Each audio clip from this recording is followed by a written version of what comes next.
احباب، غالب کے ایک خط کا ایک مختصر سا اقتباس آپ کے سامنے رکھنا ہے۔ اس اقتباس میں الزام بھی واضح ہو جاتا ہے اور اس کا جواب بھی مل جاتا ہے۔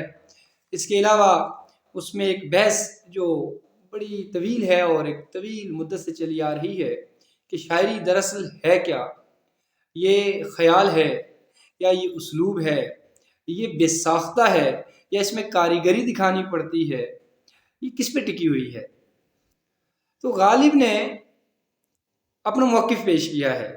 آج کل بھی فیس بک پر اور سوشل میڈیا کے دوسرے جو ذرائع ہیں ان پر بہت بحث ہے اور ہمارے اساتذہ اس بحث کو زندہ رکھے ہوئے ہیں۔ تو غالب نے مجھ سے کہا ذرا میرا موقف بھی پیش کر دو، تو میں آپ کو پڑھ کے سناتا ہوں۔ یہ خطوط غالب ہیں۔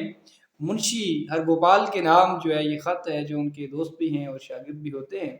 1862 میں اگست میں یہ لکھا گیا تھا۔ پروفیسر ڈاکٹر ایوب ثابت صاحب نے ترتیب دیے ہیں۔ اقتباس سنیے۔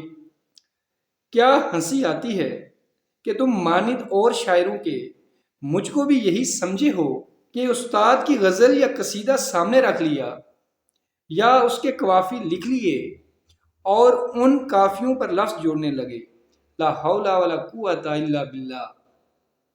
بچپن میں جب میں ریختہ لکھنے لگا ہوں، لعنت ہے مجھ پر اگر میں نے کوئی ریختہ یا اس کے قوافی پیش نظر رکھ لیے ہوں۔ صرف بیر و ردیف قافیہ دیکھ لیا اور اس زمین میں غزل قصیدہ لکھنے لگا۔ تم کہتے ہو نظیری کا دیوان وقت تحریر قصیدہ پیش نظر ہوگا اور جو اس کے قافیہ کا شعر دیکھا ہوگا اس پر لکھا ہوگا۔ واللہ اگر تمہارے اس خط کے دیکھنے سے پہلے میں یہ بھی جانتا ہوں کہ اس زمین میں نظیری کا قصیدہ بھی ہے، چہ جائے کہ وہ شعر۔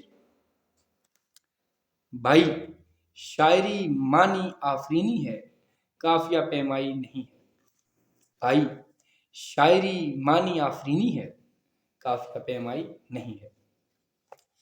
تو شاگرد نے استاد سے کہا اور اسے شک گزرا کہ کہیں استاد ہمارے اس طرح غزل یا قصیدہ کہتے ہیں کہ کسی قدیم اور یا فارسی کی روایت کے استاد کا دیوان یا کلام سامنے رکھتے ہیں اور اس کے قافیے اور اس کے خیال کو ترتیب میں لاتے ہیں اور اپنے الفاظ میں وہ بیان کر دیتے ہیں، اور انہیں اس بے باکی سے اظہار بھی کر دیا۔ اور غالب نے پھر اسے بتایا کہ بھائی میں ایسے شعر نہیں کہتا، نہ ہی اس طرح میں شعر گھڑنے کو مناسب سمجھتا ہوں، نہ ہی یہ میرے نزدیک قافیہ پیمائی کا نام۔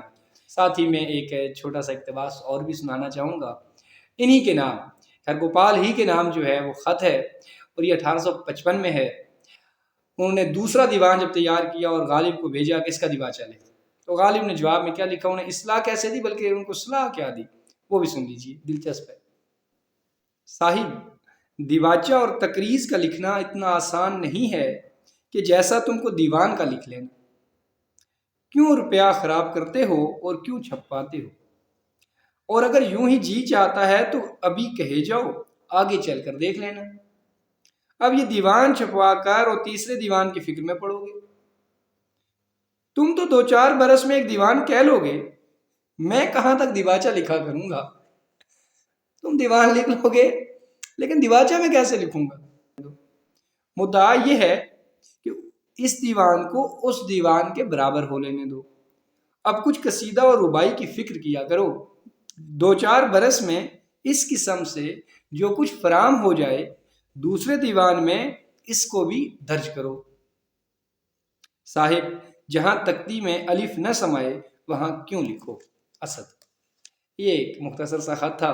2 باتیں آپ کے سامنے رکھی ہیں کہ غالب کے نزدیک شاعری کیا ہے اور غالب نے اپنے شاگرد کو کیا کہا کہ اتنا زیادہ نہ لکھا کرو، بلکہ دیباچہ لکھنا تمہارے دیوان لکھنے سے زیادہ مشکل کام ہے۔